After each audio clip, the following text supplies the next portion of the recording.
All right, let's get right into it. We're going to look at three documents that, on the surface, have absolutely nothing in common. We're talking a scientific paper, a mathematical proof, and a metaphysical schematic.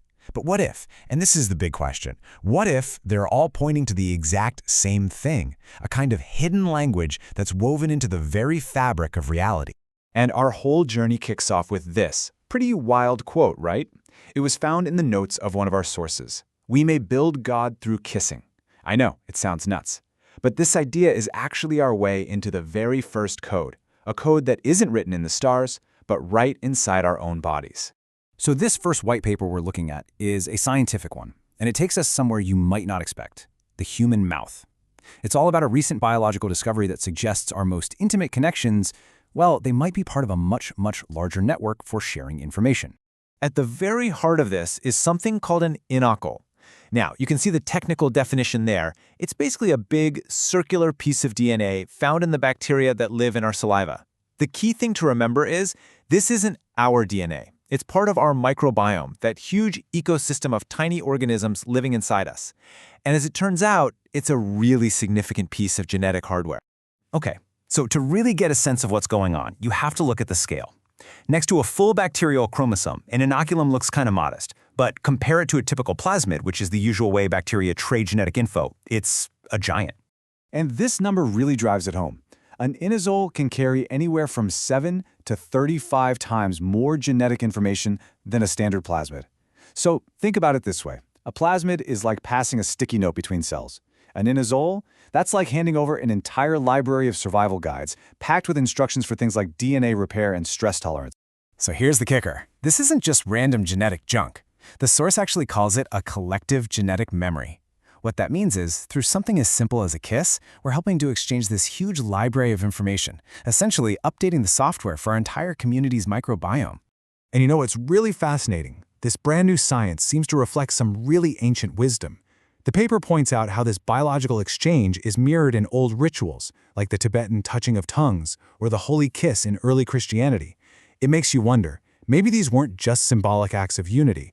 Maybe they were literal biological communion, strengthening the whole group on a level we're just now starting to grasp. So this all brings us to a much bigger question. If a code this profound for sharing and connecting exists in the microcosm of our own bodies, is it possible that a similar pattern exists on a universal scale?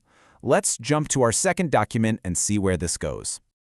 Okay, now we're going to zoom way out. We're leaving biology behind and heading into the world of pure mathematics. Our second white paper introduces a pattern that comes from a really simple formula. But the amazing part is, this pattern seems to be a kind of universal blueprint, something totally separate from any human culture or language. And here it is, using the digits we're all familiar with. You can see it right there. A clear sequence moving out from the middle, hitting 0, and then it just perfectly mirrors itself on the other side. It's clean, it's simple, it's perfectly symmetrical. But this is where it gets really, really cool. Look at the pattern generated using Mandarin characters. The symbols themselves are completely different, obviously, but the underlying structure, the relationship between them, it's identical. It's the exact same mirrored blueprint. And yep, here we go again with Spanish digits. The source material shows this same thing happening across dozens of different scripts. Arabic, Korean, Hindi, you name it. The symbols change every single time, but that fundamental structure, it stays constant. It really is a universal code. So, the whole idea is summed up perfectly in this quote from the source. This isn't just some neat little pattern. It's an infinite fractal. It just keeps going, expanding in all directions, forever, always perfectly symmetrical and balanced around that center point, that 0, which acts like a perfect mirror. So we've gone from biology to math, and now we take our biggest leap yet. Our third and final document lays out a metaphysical schematic. It's called the fractal of Ceneezer. And it argues that this mathematical pattern we just saw isn't just a fun little quirk, it's the blueprint for reality itself, a map of all existence. The basic idea behind this whole model is that you can understand reality in layers that build on top of each other. The theory is that as you analyze that universal pattern using different number systems, like binary or base 3, base 4, and so on, a new, deeper truth about how existence works emerges. Each layer adds a new level of complexity. So let's just walk through some of these layers. You start with base 2, the simplest one, binary. The model says this reveals the most fundamental truth. The only constant is change. Then, at base 3, the idea of individuation, of separate things existing, emerges. Base 4 brings in a duality of time. By the time you get to base 9, you have these complex resonant harmonies. And then, and this is a big one, the schematic says that at base 14, which is a kind of midway point, the principle of world peace emerges as a fundamental property of reality itself. Okay, so we've looked at a biological code, a mathematical code, and a metaphysical code. 3 white papers from 3 totally different worlds. How on earth could these possibly be connected? Well, here's how we can tie it all together.